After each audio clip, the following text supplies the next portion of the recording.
So hello everyone, welcome to our channel exam wings. ये हमारी banking series चल रही है जिसमें हम नेक्स्ट टॉपिक कवर कर रहे हैं जो कि है इन्फ्लेशन। इससे पहले मैंने और भी बैंकिंग एनालिसिस की सीरीज़ बनाई हुई है जिसमें हमने अलग अलग टॉपिक करे हैं सीरीज़ वाइज। तो अगर आपने वो वीडियोस चेक नहीं करी है तो उसको जाके एक बार चेक कर लीजिएगा। प्लेलिस्ट में इसकी प्लेलिस्ट बनी हुई है, प्लेलिस्ट सेक्शन में। और स्टैटिक पार्ट की भी वीडियो बनी हुई है। स्टैटिक पार्ट में अगर आपको प्रॉब्लम है, कोई भी प्रॉब्लम है, तो आप उस वहाँ पर जाके चेक कर सकते हो। प्लेलिस्ट बनी हुई है स्टैटिक पार्ट की भी, उसमें मैंने आपको ईजिली ट्रिक्स बताई हुई है। और ये हमारी बैंक एनालिसिस की सीरीज़ चल रही है टॉपिक वाइज, जिसमें हम हर एक टॉपिक डिटेल में समझ रहे हैं। सबसे पहले पता होना चाहिए इन्फ्लेशन, क्योंकि हम इन्फ्लेशन पढ़ रहे हैं तो हमें पता होना चाहिए इन्फ्लेशन क्या होता है। ठीक है, तो बहुत लोगों को पता नहीं होता इन्फ्लेशन क्या होता है। जैसे कि हम जीके वगैरह में पढ़ते हैं या न्यूज़पेपर पढ़ते हैं, वर्ड आते हैं इन्फ्लेशन वगैरह, ये सारे वर्ड आते हैं। तो उसके लिए आपको पहले बैंकिंग यूनिट्स कवर करनी पड़ेगी। बैंकिंग यूनिट्स कवर करोगे तो आपको बेसिक टर्म्स पता होने चाहिए। बेसिक टर्म्स पता होगे तब आपको मतलब बैंकिंग जो भी है, जितने भी एडिटोरियल सेक्शन आते हैं जो भी है, वो सारा आपको मतलब लर्न करने में बहुत ईजी रहेगा। मतलब आपको पढ़ने में भी आसान लगे कि हाँ मुझे इसका मतलब पता है। तो इसलिए आपको ये सब मतलब बेसिक टर्म्स पता होनी चाहिए बैंकिंग यूनिट्स की। तो इन्फ्लेशन क्या होता है, सिंपल वर्ड्स में कहूँ तो इन्फ्लेशन का मतलब होता है महंगाई। जो भी महंगाई बढ़ती है अपनी इकोनॉमी में, जो भी महंगाई घट रही है, बढ़ रही है, उसी को इन्फ्लेशन बोलते हैं। ठीक है, अब इन्फ्लेशन मतलब क्या, मतलब आरबीआई है, आरबीआई को मतलब है उसका अधिकार है करेंसी को इशू करने का। ठीक है, तो एक क्वेश्चन बनता है कि जब आरबीआई पैसे छाप सकता है तो क्यों ना गरीब अमीर हो सके, मतलब जितने भी गरीब है अमीर कर सके आरबीआई जब पैसे छापता है तो। लेकिन ऐसा आरबीआई नहीं करता। क्यों नहीं करता, ये बहुत लोगों को पता नहीं है। ठीक है, तो मैं बता देता हूँ। मान लो कि आरबीआई सबको गरीब गरीब लोगों को 10 लाख रुपए देता है। अब होगा क्या, लाइक हम गए पिज़्ज़ा खाने या कहीं भी गए पिज़्ज़ा खाने गए, तो वहाँ जगह नहीं मिलेगी बैठने को। लाइक शॉपिंग करने गए तो वहाँ भीड़ भीड़ मिलेगी। यानी कि जनता एक जगह पर जाकर डिमांड करेगी, कहीं भी जाएगी वहाँ पर डिमांड ज़्यादा होगी, बहुत ज़्यादा हो जाएगी। ठीक है, पहले पिज़्ज़ा 50 में था, लेकिन जब डिमांड बढ़ेगी तो वो पिज़्ज़ा 250-300 में बढ़ जाएगा। ठीक है, तो मतलब डिमांड बढ़ी, उसका प्राइस भी बढ़ा। तो इसका पूरा असर जो होता है वो हमारी इकोनॉमी पर पड़ता है। तो इसी को हम इन्फ्लेशन बोलते हैं। और यही उस क्वेश्चन का आंसर है कि सब जो जितने भी गरीब हैं उनको अमीर कर दो। तो ऐसा पॉसिबल नहीं है। डिमांड बढ़ेगी, प्राइस भी बढ़ेगा, तो महंगाई बढ़ेगी, तो इसी को इन्फ्लेशन बोलते हैं। तो इसी लैंग्वेज में हमने ये डायरेक्टली समझते हैं कि हाँ इन्फ्लेशन ये होता है। और अब आरबीआई के हिसाब से मतलब महंगाई जो है वो किस रेंज में होनी चाहिए। तो हमारी एक रेंज है जो भी महंगाई वो इस रेंज में होनी चाहिए, 2 to 6%। इसके बीच में हमारी जो इकोनॉमी है वो लाई करनी चाहिए। जो भी महंगाई है इससे ऊपर जाती है तो हमारी महंगाई जितनी भी है वो बढ़ जाती है, नीचे जाती है तो लो हो जाती है। तो महंगाई बढ़ती रहती है, उसी वजह से पैसे की वैल्यू है वो गिरती रहती है, जिसको मतलब मनी वैल्यू डिक्रीज। तो इन्फ्लेशन मतलब जैसे प्राइस बढ़ेगा डिमांड बढ़ेगी और मनी वैल्यू है वो डिक्रीज हो जाएगी। तो ये जो प्राइस और डिमांड है वो रेंज में होनी चाहिए। रेंज में होगी तभी सब सही चलेगा, इकोनॉमी भी सही चलेगी, और जो हमारी देश की ग्रोथ है वो भी ईजिली हो जाएगी, सही होगी। तो इसके कुछ रीजंस हैं, 5 रीजंस हैं जो हम देखेंगे जिससे इन्फ्लेशन आता है। ठीक है, ऐसे ही नहीं आ जाता कि अपने आप हो जाएगा मैनेज, लेकिन हाँ कुछ रीजंस है उसकी वजह से इन्फ्लेशन आता है, तो उसको हम देखते हैं। तो 5 basic reasons in which inflation occurs, by which inflation occurs: pricing power, demand pull, cost pull, wage inflation and core inflation. ठीक है, तो ये कुछ है 5 पार्ट्स हैं, इससे इन्फ्लेशन आता है। आपको पता होना चाहिए किससे इन्फ्लेशन आता है, महंगाई किससे बढ़ती है। ठीक है, अब एक एक करके देखते हैं हम। पहला है प्राइसिंग पावर। प्राइसिंग पावर क्या होता है, क्योंकि मैं इसको एक एग्जांपल के थ्रू बताता हूँ। कोई भी चीज़ ऐसी होती है जिसका कि प्राइस अफेक्ट करता है पूरे के पूरे सेक्टर पे। मतलब कोई भी एक ऐसी चीज़ है जिस पे पूरे का पूरा प्राइस जो अफेक्ट करता है पूरे एक सेक्टर पे। फॉर एग्जांपल पेट्रोल, अगर पेट्रोल का दाम बढ़ेगा तो इससे क्या होगा, जो भी जितना भी ऑटोमोबाइल सेक्टर है वो पूरा बढ़ेगा ही बढ़ेगा। ठीक है, ट्रांसपोर्टेशन बढ़ेगा, डे टू डे लाइफ में जो भी पेट्रोल का दाम है वो सब चीज़ें बढ़ जाएगा। मतलब ये एक पेट्रोल का मतलब दाम बढ़ा करने चीज़ें से मतलब बढ़ाने से प्राइस पेट्रोल का अगर बढ़ जाता है तो इससे मतलब जो भी ऑटोमोबाइल सेक्टर है पूरा हिल जाएगा कि हाँ हर जगह प्राइस बढ़ जाएगा, ट्रांसपोर्टेशन में प्राइस बढ़ जाएगा, सर्विसेज में टैक्स वो बढ़ जाएगा, प्राइस बढ़ जाएगा। तो इससे क्या हो रहा है, इसका मतलब क्या है, एक प्राइसिंग पावर, मतलब एक का प्राइस हमने करा बढ़ाया तो पूरे पे अफेक्ट कर रहा है। तो इसी को हम बोलते हैं प्राइसिंग पावर। तो जिसकी मतलब एक प्रोडक्ट है जिसकी वजह से पूरे धीरे धीरे महंग जाती है, प्राइस बढ़ा तो इन्फ्लेशन आता है, तो इसी को इन्फ्लेशन बोलते हैं, प्राइस बढ़ता है जब। ठीक है, तो प्राइसिंग पावर में मेनली यही है कि एक चीज़ पे अगर वो महंगाई बढ़ेगी, जो भी प्राइस बढ़ेगा तो पूरा इफेक्ट पूरी इकोनॉमी पे पड़ेगा। ठीक है, बाकी आप इसको देख सकते हो, पढ़ सकते हो एक बार में। सो नेक्स्ट देखते हैं, नेक्स्ट है demand pull inflation. Demand mean मांग एंड पुल मीन खींचना, जिसको हम बोलते हैं। तो डिमांड पुल इन्फ्लेशन मतलब क्या होता है, upward pressure on which price follows the shortage in supply. जितनी सप्लाई होती है उसमें शॉर्टेज हो जाती है, जो भी प्रेशर होता है प्राइस का जो भी बढ़ जाते हैं उसकी वजह से सप्लाई जो है वो कम हो जाती है। तो मतलब इसको कैसे देख सकते हैं, जैसे कस्टमर है, कस्टमर जो मांग मतलब डिमांड करेगा तो उस वजह से पैसे डिमांड बढ़ेगी उससे, और सप्लाई कम होगी, सप्लाई कम है तो डिमांड बढ़ी से इन्फ्लेशन हो जाता है। तो डिमांड है और एक डिज़ायर है, जो दोनों अलग अलग चीज़ें हैं। डिमांड मतलब जब किसी मतलब कस्टमर के पास पैसे हैं तो वो खरीद सकता है, और डिज़ायर क्या है, जो मतलब उसकी इच्छा है लेकिन खरीद नहीं सकता, पैसे नहीं है उसके पास। तो डिमांड पुल में बेसिकली सिंपल है कि डिमांड जो भी डिमांड कर रहे हैं, ठीक है, और लेकिन सप्लाई कम है, तो डिमांड होगी, सप्लाई डिमांड ज़्यादा होगी, तो जिस वजह से इन्फ्लेशन आ जाता है। कुछ रीजन है जिसकी वजह से डिमांड बढ़ जो होते हैं, टैक्स रेट कम है तो डिमांड बढ़ेगी, जैसे और रीपेमेंट ऑफ डेप्ट, जितने भी उधार हैं गवर्नमेंट के थ्रू वो भी। तो इन सब चीज़ों से जो है वो डिमांड बढ़ती है, और जिस वजह से हमारे इकोनॉमी में इन्फ्लेशन आता है। ठीक है, तो नेक्स्ट देखते हैं, नेक्स्ट है कॉस्ट पुश इन्फ्लेशन। मैं समझा रहा हूँ, बस आपको उसको समझना है। अगर आपको पढ़ना है तो आप पढ़ भी सकते हो, ठीक है। वैसे समझ लो एक बार, आपको समझ आ जाएगा। तो कॉस्ट पुश इन्फ्लेशन, इसका मतलब क्या है? कॉस्ट मतलब कीमत, पुश मतलब धक्का, ठीक है। तो एग्जांपल से समझते हैं हम। जैसे बिस्किट है, 100 ग्राम बिस्किट है 10 रुपये का। कितने का? 10 रुपये का, ठीक है। तो वो हो गया कितने का? 20 रुपये का 100 ग्राम बिस्किट। तो अब इसमें क्या है? इन्वेस्टमेंट बढ़ गई, तो प्राइस भी बढ़ेगा, ठीक है। 100 ग्राम का बिस्किट 10 रुपये का है, 20 रुपये हो गया उसका प्राइस। तो इन्वेस्टमेंट बढ़ी है, मतलब वेयर हाउस में जो भी है इन्वेस्टमेंट बढ़ी है, तो उस वजह से प्राइस भी बढ़ा है, ठीक है। तो जैसे मान के चलो 1000 किलो पोटैटो है, ठीक है। डिमांड आई, मार्केट से डिमांड आई, तो मार्केट में ज़रूरी है 1000 किलो पोटैटो की। तो अब उसको हमने कहाँ रख दिया? गोडाउन में रख दिया। गोडाउन, अब इसमें से मालिक जो है वो 400 केजी चुरा लेता है। मतलब 1000 किलो था, 1000 किलो आलू थे, 1000 किलो में से 400 किलो मालिक ने चुरा लिए गोडाउन में से। अब कितने बचे? 600 बचे। 600 अब वो मार्केट में ले गया, जितने भी 600 उसके पास बचे थे वो मार्केट में ले गया। तो उससे क्या हुआ? डिमांड बढ़ गई, सप्लाई कम हो गई, और प्राइस का जो रेट था वो बढ़ गया, क्योंकि सप्लाई पहले से कम थी, डिमांड बढ़ी हुई थी, सप्लाई कम थी, और जिसका प्राइस है वो बढ़ गया। तो मतलब प्राइस ज़्यादा में देगा वो, क्योंकि उतने उसने जमाखोरी करी है, जिसको हम बोलते हैं होर्डिंग। जमाखोरी मतलब होर्डिंग, मतलब वो चीज़ गलत है, क्योंकि पहले से ही मतलब उसकी सप्लाई कम थी और उसने चुरा लिया अलग से, और उसने उस टाइम डिमांड बढ़ी हुई थी, तो जिस वजह से उसने प्राइस भी बढ़ा दिया। और इसी को हम बोलते हैं जमाखोरी, जिसको हम बोलते हैं होर्डिंग्स। तो अभी लेकिन ये होता नहीं है, ये करने पे अब सज़ा है। एक एक्ट है, एसेंशियल कमोडिटी एक्ट, ठीक है। एक एक्ट है, तो इसके थ्रू मतलब सज़ा मिलती है। तो ये करना मतलब कानूनी है, कानूनी नहीं है, ठीक है। तो ये कर नहीं सकते होर्डिंग्स, जिसको हम बोलते हैं जमाखोरी, ये अलाउड नहीं है। तो इसकी वजह से शॉर्टेज होती है। तो जो 400 किलो है, 400 किलो जो बचा हुआ है, उसी से पैसे कमाएंगे, तो वो गलत है, ठीक है। तो कॉस्ट पुश इन्फ्लेशन में यही होता है, होर्डिंग वगैरह जो भी हम जमाखोरी करते हैं वो अलाउड नहीं है। जमाखोरी करने से क्या होता है? जो डिमांड है वो तो बड़ी बड़ी हुई है पहले से ही, सप्लाई कम थी, और जो प्राइस है वो तो प्राइस हाई में ही बेचेगा, ऑब्वियसली बात है, डिमांड है तो प्राइस हाई में ही बेचेगा। और होर्डिंग करना अलाउड नहीं है, क्योंकि एसेंशियल कमोडिटी एक्ट के थ्रू वो मतलब कानूनी माना नहीं जाता।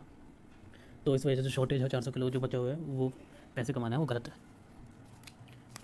तो यही होता है कॉस्ट पुश, जिसमें कॉस्ट जो है वो बढ़ जाती है। सो नेक्स्ट देखते हैं, नेक्स्ट कौन सा है? Veg inflation. वेज से क्या समझते हैं? वेज मतलब जो बंदा है दिहाड़ी वगैरह जो भी करता है, लेबर वाले जो दिहाड़ी करते हैं, ठीक है, उसको बोलते हैं। जो भी वेजेस जो बढ़ जाती हैं, ठीक है। तो इसको भी हम एग्जांपल से समझते हैं। लेट्स से एक शॉप है, लड्डू की शॉप है, ठीक है, फेमस है बहुत, बूंदी लड्डू के लिए बहुत फेमस है। तो हमने लिए 1 किलो लड्डू 500 रुपये के। कितने के? 500 रुपये के 1 किलो लड्डू लिए। जो भी शॉप है ले लो, यादव स्वीट शॉप, ठीक है। तो उसमें बूंदी के लड्डू बहुत फेमस है, तो हमने 1 किलो लड्डू लिए 500 रुपये के। तो उसमें एक लड़की वर्क कर रही है और एक लड़का वर्क कर रहा है। लड़की जो वर्क कर रही है उसकी दिहाड़ी है 1500 रुपये, ठीक है। वेज जिसकी है वो 1500 रुपये है, और जो लड़का काम कर रहा है उसकी है 700 रुपये। तो अब क्या होगा कि जो वो है, मतलब जो उनकी पैसे है वो इंक्रीज़ हो गई। कितने से? उन्होंने बोला इंक्रीज़ कर दो पैसे। तो जिसकी 1500 थी, लड़की की 1500 थी, उसको हमने कर दी 2000 रुपये दिहाड़ी, ठीक है। और जो लड़के की थी 700 रुपये, उसको हमने कर दी 900 रुपये दिहाड़ी, मतलब बढ़ा दिए। उसके में 500 बढ़ा दिए, उसके में 200 बढ़ा दिए, ठीक है। तो क्या इसमें क्या करा है? वर्कर जो थे उसकी सैलरी बढ़ा दी। तो अब ये जो शॉप है, लड्डू की शॉप है, वो क्या करेगा? वो भी अपनी जो प्राइस है लड्डू के वो बढ़ा देगा। सो जो पहले लड्डू 1 किलो के लड्डू जो 500 रुपये में लेके गया था, वो लड्डू अब 620 रुपये का कर देगा। तो इसको बोलते हैं हम वेज पुश इन्फ्लेशन। मतलब अगर किसी पर्सन की जो वेज है वो बढ़ती है, तो उस वजह से जिसमें वो काम कर रहा है, कहीं भी काम कर रहा है, उस वजह से उसका जो भी गुड्स है वो बढ़ जाता है, प्राइस जो है गुड्स का वो बढ़ जाता है, ठीक है। समझ आ गया आपको? किसी भी चीज़ में डाउट हो तो आप प्लीज़ कमेंट सेक्शन में एक बार बता देना कि समझ नहीं आया, ठीक है। अगर आपको ये पढ़ना है तो पढ़ सकते हो डायरेक्टली, मैंने वैसे एग्जाम्पल के थ्रू बता दिया, आपको समझ आ गया होगा इसलिए। सो नेक्स्ट है कोर इन्फ्लेशन। कोर इन्फ्लेशन, इसके अंदर कुछ चीज़ आती हैं जिसको हम क्रिपिंग, ट्रॉटिंग, गैलपिंग, हाइपर, ठीक है। ये 4 चीज़ें आती हैं इसके अंदर। तो हम वन बाय वन देखते हैं। क्रिपिंग मतलब रेंगना मतलब मीन्स धीरे धीरे जो बढ़ती है, ठीक है। धीरे धीरे तो बढ़ना, मतलब एग्जांपल से बताता हूँ। जैसे 100 रुपये का है कुछ चीज़, वो 102 रुपये हो गया, तो मतलब सिर्फ 2% का इंक्रीज़ हुआ है, तो इसको बोलते हैं क्रिपिंग किसी भी चीज़ में, ठीक है। और ये किस में आता है? ये डेवलपिंग फेज़ में आता है। तो ट्रोटिंग क्या होता है? धीरे धीरे चलना शुरू हुआ और दौड़ने लगा, मतलब वॉकिंग प्लस रनिंग। तो इसमें क्या होता है? 3 से 6% है कुछ भी प्रोडक्ट, तो वो 6 से 10% हो जाएगा, मतलब इन्हीं के बीच में होगा। तो मतलब जो पुअर है वो खरीद नहीं पाएगा, रिच तो खरीद लेगा। ये भी एक तरीके से डेवलपिंग फेज़ में आता है, ठीक है। तो मतलब धीरे धीरे चलना है और फिर दौड़ने लगा, प्राइस एकदम से बढ़ा था। फिर नेक्स्ट है गैलपिंग से क्या है? दौड़ रहा था फिर उछलने लगा, मतलब जो 5 रुपये का बिस्किट था वो कितने का मिलने लगा? 90 रुपये का। तो इससे क्या हुआ? ये धीरे धीरे चल रहा था, वो एकदम से उछलने लगा, 5 से सीधे 90 हो गया, मतलब एकदम से डिफरेंस पूरा डिफरेंस क्रिएट हो गया, ठीक है। हाइपर में तो और ज़्यादा हो जाता है, मतलब एकदम से बढ़ गया, इन्फ्लेशन कंट्रोल ही नहीं होता। इसका मतलब क्या? हाइपर एकदम से हो गया। जो चीज़ 100 रुपये का था, मतलब पनीर 100 रुपये की थी मान के चलो, तो कितनी की होगी? 1 लाख रुपये की होगी। तो ये है हाइपर वाला इन्फ्लेशन। तो ये कुछ टाइप के हैं, creeping, trotting, galloping, hyper. Creeping में जो है धीरे धीरे चलता है, 2 से 5 होता है, ठीक है। ट्रॉटिंग में धीरे धीरे चलता है, दौड़ने लगता है, मतलब 3 से 6 हो जाता है, 6 से 10 हो जाता है, ऐसे कुछ। और गैलपिंग में क्या होता है? दौड़ता है, उछलने लगता है, 5 से सीधा 90 हो जाता है। और हाइपर में क्या होता है? एकदम से बढ़ जाता है, जो कि कंट्रोल ही नहीं होता, मतलब 100 से सीधा 1 लाख पहुँच जाता है। तो क्या होता है, अनएम्प्लॉयमेंट है वो बड़ा है, ठीक है, और मान के चलो अनएम्प्लॉयमेंट बड़ा है, प्राइस भी बड़ा है, तो इसको हम बोलते हैं स्टैगफ्लेशन, STAGFLATION, स्टैगफ्लेशन। एम्प्लॉयमेंट बढ़ा, प्राइस भी बढ़ा, और इसको बोलते हैं स्टैगफ्लेशन। तो इन्फ्लेशन बढ़ा, अनएम्प्लॉयमेंट बढ़ा है, प्राइस बढ़ा है, लाइक पैसा नहीं है, डिमांड घट गई, ठीक है, डिमांड भी नहीं है, तो उस वजह से बिक्री भी कम होगी। डिमांड नहीं है, बिक्री भी कम होगी, तो उस वजह से दुकान भी बंद हो जाएगी, ठीक है। तो क्या होगा, इसको बोलते हैं डिफ्लेशन। मतलब अनएम्प्लॉयमेंट बढ़ा, अनएम्प्लॉयमेंट बढ़ा, प्राइस बढ़ा, पैसा नहीं है बिल्कुल, डिमांड भी कम है, पैसा नहीं है तो डिमांड भी नहीं होगी, जिसकी वजह से बिक्री भी कम होगी, बिक्री कम होगी तो दुकान बंद हो जाएगी जो भी खुली हुई है, कोई आएगा नहीं लेने, तो इसको बोलते हैं डिफ्लेशन, ठीक है। एक हमने बताया स्टैगफ्लेशन, एक मैंने बताया डिफ्लेशन, ठीक है। और एक और होता है रिसेशन, जिसको मतलब डिफ्लेशन से भी नीचे आ जाता है, जिसको हम रिसेशन बोलते हैं, मतलब पूरी मंदी होगी, बंद हो गया पूरा। और एक और होता है रिफ्लेशन, मतलब जो रिसेशन से दोबारा वापस ऊपर चढ़ता है उसको बोलते हैं रिफ्लेशन, मतलब धीरे धीरे बढ़ने लग जाता है चीज़ें, मतलब डिफ्लेशन पे आ गई, डिफ्लेशन से फिर से स्टार्ट होता है, रीस्टार्ट होता है, तो वो रिफ्लेशन पे आता है, तो इसको बोलते हैं, ठीक है। तो मैंने बता दिया आपको stagflation, deflation, recession, reflation, inflation, सब बता दिया आपको। एक और बार देखना है ये क्या क्या क्या कैसे था, तो आपको इजीली समझ आ जाएगा, ठीक है। तो इसमें क्या होता है कि 2019 में पेन 15 रुपये का था, 2017 में पेन 10 रुपये का था। तो जो 2017 वाला बेस ईयर है होता है, ये हम जो भी बेस ईयर है हम इसी 2017 वाले बेस ईयर से कंपैरिजन करते हैं, जो भी हम नापते हैं वो 2017 वाले से नापते हैं, ठीक है। आपको पता होना चाहिए कौन सा हमारा बेस ईयर है जिससे हम चेक करते हैं इन्फ्लेशन। तो कोर इन्फ्लेशन में इतना ही था। नेक्स्ट देखते हैं। तो अब ये खत्म होता है, अब हम देखते हैं कि हम जो भी इन्फ्लेशन है उसको हम मेजर कैसे करते हैं, नापते कैसे हैं, ठीक है। तो इसमें कुछ पार्ट आते हैं, जैसे WPI, CPI और IIP। WPI मतलब होलसेल प्राइस इंडेक्स, CPI मतलब कंज्यूमर प्राइस इंडेक्स, IIP मतलब इंडेक्स ऑफ इंडस्ट्रियल प्रोडक्शन, ठीक है। Wholesale price index, consumer price index, index of industrial production. तो ये चीज़ें हैं जिससे हम महंगाई को मापते हैं, ठीक है। तो हम एक करके देखते हैं। पहला है wholesale price index. Wholesale price index मैं देखता हूँ, अब मैं डायरेक्टली इसको एग्जाम्पल की तरह बताता हूँ। इसमें ये लोग देखते हैं महंगाई कितनी बढ़ी है, महंगाई बढ़ी है या घटी है, ये कब पता चलता है, ये जब हम इन दामों को मार्केट में जो भी बिक रहा है उसमें डिमांड है या नहीं, ठीक है। इसमें हम देखते हैं महंगाई कितनी बढ़ रही है, महंगाई कितनी बढ़ी है, कितनी घटी है, ठीक है। इसका कुछ फॉर्मूला होता है मापने का, लाइक करंट बेस ईयर, जो मैंने आपको पहले बताया 2017 होता है हमारा बेस ईयर, जो भी करंट ईयर का प्राइस होता है और जो भी बेस ईयर होता है उसको अपॉन में डिवाइड करते हैं बेस ईयर से। तो current year price minus base year price upon में बेस ईयर इंटू 100, तो इसके थ्रू निकलता है। लाइक अगर हमारा जो पेन है, जो हम पेन का एग्जाम्पल लेते हैं, जो भी है 15 रुपये का है करंट प्राइस, अभी का प्राइस जो है 15 रुपये, माइनस करते हैं 10 रुपये, मतलब जो भी बेस ईयर का प्राइस था 10 रुपये 2017 में, ठीक है। अपॉन में करते हैं बेस ईयर मतलब 10 रुपये इंटू 100 करते हैं, तो ये कुछ कैलकुलेट करके हमारा आता है 50%। तो ऐसे कुछ हम देखते हैं होलसेल प्राइस का कितना बड़ा है, हमारा कितना घटा है, ठीक है। तो जितनी भी चीज़ें सबको इकट्ठा करके लिख लिया जाता है, और क्या क्या बिक रहा है क्या नहीं बिक रहा है, ठीक है। तो टोटल 697 चीज़ें हैं जो बिकती हैं, जिसकी वजह से महंगाई बढ़ती है या घटती है। अब क्या करते हैं, जैसे अब ये 697 चीज़ें हैं, इनको एक जगह पे लिख देते हैं, एक जगह पे लिख देते हैं, तो ये हो जाती है कमोडिटीज़। जब हम ये इन सारी चीज़ों को एक जगह पे लिखते हैं, इनको बोलते हैं हम कमोडिटीज़, ठीक है। और इसको बास्केट में कैद कर लिया जाता है, कैद करके दिया जाता है, ठीक है। तो इसमें बास्केट में पैक कर लिया जाता है। तो अब इसको कहते हैं बास्केट ऑफ कमोडिटीज़। पहले तो लिख लिया जाता है जो भी है, फिर इसको बास्केट में रख दिया जाता है, तो इसको टोटल बोलते हैं बास्केट ऑफ कमोडिटीज़। यानी कि इस बास्केट में वो सभी चीज़ें हैं जो आपके वहाँ बिकती है, ठीक है। तो और इन सारी चीज़ों का जो एवरेज निकलता है, निकाल लेते हैं इन सारी चीज़ों का। फिर WPI से निकलता है, जो भी हमने फॉर्मूला अभी देखा है, WPI से मेजर करते हैं और उसका बेस ईयर हो जाए, और इस वाले का बेस ईयर होता है 2011 और 2012। तो होलसेल प्राइस इंडेक्स आप क्या समझते हैं, जो भी होलसेल में बिकता है, जो भी चीज़ें जितनी भी चीज़ें हैं वो होलसेल में बिकती हैं, उसका प्राइस जो है उसके फॉर्मूला के हिसाब से और बेस ईयर को देख के हम इसका प्राइस चेक करते हैं कि बढ़ा है या घटा है, ठीक है। तो इसके अंदर क्या होते हैं, जो भी चीज़ें हम लिख देते हैं, जिसको बोलते हैं हम कमोडिटीज़, ठीक है, बास्केट में रखते हैं। बास्केट में रखने के बाद इसको बोला जाता है बास्केट ऑफ कमोडिटीज़, ठीक है। फिर इसको एवरेज निकालते हैं, एवरेज निकालने के बाद हम बेस ईयर देखते हैं 2011 और 12। इस वाले में मतलब WPI में हम बेस ईयर 2011 और 12 रखते हैं। So wholesale price index reported monthly in order to show average price changes of goods, जैसे इसमें लिखा हुआ है, हम एवरेज प्राइस देखते हैं जो भी गुड्स में चेंज हो रहे हैं, ठीक है। सो यही होता है होलसेल प्राइस इंडेक्स में। नेक्स्ट देखते हैं कंज्यूमर प्राइस इंडेक्स। इसमें भी मैं आपको सिंपली बताता हूँ, जो भी चीज़ें महंगी है, सस्ती है, जो भी चीज़ें हो रही है, जो उनको खरीदना होता है, मतलब जो भी महंगी हो रही है खरीदो, जो खरीदना होता है, खरीदने वाला तो कंज्यूमर है। तो हमें ये नहीं देखना चाहिए कि चीज़ें कितनी महंगी है और कितनी सस्ती है, हमें ये देखना चाहिए कि कंज्यूमर क्या पहले अफोर्ड कर रहा है और कब क्या कर रहा है, ठीक है। यानी हमें कमोडिटीज़ के बदले कंज्यूमर पर ध्यान देना चाहिए। तो कंज्यूमर ही मेन है, अगर हम कमोडिटीज़ पे ही ध्यान देंगे तो कौन खरीदेगा उनको। तो इसलिए कंज्यूमर पर इंडेक्स भी देखा जाता है कि कंज्यूमर को भी कुछ चीज़ें जो पसंद आती है, जिसमें डिमांड बढ़ रही है, वो सब चीज़ें भी देखी जाती है, ठीक है। तो इसमें चार तरीके के लोग होते हैं इसके अंदर कंज्यूमर प्राइस इंडेक्स में। पहला है अर्बन नॉन मैनुअल एम्प्लॉय, जैसे कि रिक्शे वाले। नेक्स्ट है इंडस्ट्रियल वर्कर, मतलब इंडस्ट्री में जो वर्क करते हैं। और नेक्स्ट है रूरल वर्कर, जो भी विलेज वर्कर होते हैं। और नेक्स्ट है एग्रीकल्चर वर्कर, ठीक है। तो ये कुछ 4 तरीके के मतलब लोग हैं जिसको हम ध्यान में रखते हुए कंज्यूमर प्राइस इंडेक्स चेक करते हैं। तो इसकी बेस ईयर जो होती है वो भी 2011 और 12 होती है, लेकिन इसको चेंज करने के लिए बोल रहे हैं, इसको 2017 और 18 करने के लिए मतलब करना चाह रहे हैं, अभी चेंज नहीं हुआ है। तो बेसियर अभी तो 11-12 ही चल रहा है, बाकी देखते हैं आगे अपडेट मिलेगी तो बता दूंगा आपको मैं। तो कंज्यूमर प्राइस इंडेक्स में क्या होता है, हम सिर्फ मतलब कमोडिटीज़ पे ही नहीं करते हम जो भी चेक करना होता है, लेकिन हम कंज्यूमर को देख के भी करते हैं कि हमारे में कंज्यूमर कैसे टाइप के हैं और मतलब हमें कितना क्या प्राइस बढ़ाना चाहिए। तो ये मतलब it is the most frequently use major for inflation deflation दोनों के लिए यूज़ होता है, क्योंकि हमें पता चलता है कंज्यूमर कितना यूज़ कर रहा है, क्या खरीद रहा है, क्या नहीं खरीद रहा है। तो ये मेजर करता है weightage average of price of basket consumer goods and service, ठीक है। कंज्यूमर की जो भी गुड्स एंड सर्विसेज को वेटेज एवरेज जो भी है वो एग्जामिन करता है, जैसे कि transportation food and medical care जो भी सारी चीज़ें होती हैं। और इसको जो है वो अर्बन वेज अर्नर्स जो भी हैं और क्रेडिट वर्कर्स हैं, कंज्यूमर प्राइस इंडेक्स और जो अर्बन कंज्यूमर्स हैं उसको देखा जाता है। और इसमें डिफरेंट इनकम ग्रुप्स के आते हैं including retires, but not include certain population, जैसे कि जो मेंटल हॉस्पिटल्स में होते हैं उनको नहीं देखा जाता। तो आपको पता चल गया कंज्यूमर प्राइस इंडेक्स क्या होता है। नेक्स्ट है इंडेक्स ऑफ इंडस्ट्रियल प्रोडक्शन, जिसको हम बोलते हैं IIP। इसमें ज़्यादा कुछ नहीं होता, इसमें क्या होता है जो the index that indicate performance of various industrial sectors of the economy. ये जो इंडेक्स दिखाता है वो परफॉर्मेंस किसका दिखाता है, जो भी इंडस्ट्रियल सेक्टर है अपनी इकोनॉमी में उसका। और it is calculated and publish by central statistic organisation CSO। आपने सुना होगा, ये हर मंथ मतलब आपकी जो भी हर मंथ की इंडेक्स आती है वो शो करता है। अब अगर GA पढ़ते होंगे तो आपको पता ही होगा CSO क्या होती है। This index gives the growth rates of different industry groups of economy over the specified period. तो इसका सिंपली मतलब है जो भी इंडस्ट्रियल प्रोडक्शन इंडस्ट्री सेक्टर है उसकी जो इंडेक्स है वो प्रोवाइड करता है, ठीक है।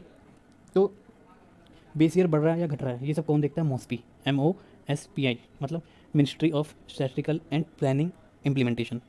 तो बेस ईयर जो मैंने बताया आपको, बेस ईयर जो 17 है, किसी में 2011 है, 12 है, तो ये सब कौन देखता है, MOSPI, ministry of statistics and planning implementation, ठीक है। तो यही कुछ 3 पार्ट है जिसके थ्रू हम इन्फ्लेशन देखते हैं, महंगाई बढ़ रही है घट रही है। पहला है क्या है, WPI wholesale price index, wholesale का प्राइस चेक करते हैं। नेक्स्ट है CPI कंज्यूमर प्राइस इंडेक्स, जिसमें हम कंज्यूमर का भी ध्यान रखते हैं। और नेक्स्ट है industrial index of industrial production, जिसको देख के हम इंडस्ट्री जो सेक्टर है इंडस्ट्रियल सेक्टर उसको भी चेक करते हैं, ठीक है।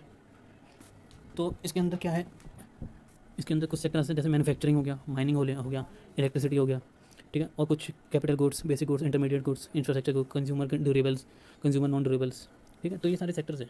तो एक और अलग सेक्टर है जिसमें हम 40% मतलब 40% मेन कोर है, जो कि इलेक्ट्रिसिटी है, स्टील है, रिफाइनरी प्रोडक्ट्स हैं, क्रूड ऑयल है, कोल है, सीमेंट है, नेचुरल गैस है और फर्टिलाइजर्स है। मतलब हम इसमें 40% देखते हैं जो भी है, ये हमारा कोर पार्ट है, ये हम देखते हैं। बाकी और अलग चीज़ें भी होती हैं इंडस्ट्रीज़ में, वो भी देखते हैं। तो इंडेक्स ऑफ इंडस्ट्रियल प्रोडक्शन की इंपॉर्टेंस क्यों है, तो it is use by government agency, जितनी भी है गवर्नमेंट एजेंसीज हैं, डिपार्टमेंट है और जो भी फाइनेंस मिनिस्ट्री है वो देखती है, RBI और पॉलिसी बनाती है। It is also use to estimate GVA gross value added for manufacturing sectors, ठीक है। GVA भी देता है मैन्युफैक्चरिंग सेक्टर्स को। यूज बाय बिजनेस एनालिस्ट और फाइनेंशियल एक्सपर्ट्स, प्राइवेट इंडस्ट्री और मल्टीपल पर्पस, इन सब के ये सब यूज़ करते हैं। It is only major for physical volume production और extremely useful for the production of GDP की जो भी प्रोडक्शन करते हैं, मतलब प्रोजेक्शन करते हैं, देखते हैं, चेक करते हैं, उसकी प्रोजेक्शन के लिए GDP की, वो भी इसमें यूज़ होता है, मतलब ज़्यादातर यही यूज़ होता है GDP की प्रोजेक्शन करने में। तो ये इंपॉर्टेंट बता दिया मैंने, इंपॉर्टेंट क्यों है। इंडस्ट्रियल जो भी है मतलब हमारे इकोनॉमी में जो भी है देश में जो भी इंडस्ट्रियल सेक्टर है उन सबको चेक करने के लिए ये सब चीज़ें होती है। GVA भी बताता है मैन्युफैक्चरिंग वाले का, और GDP भी मतलब यूज़फुल है GDP के लिए भी।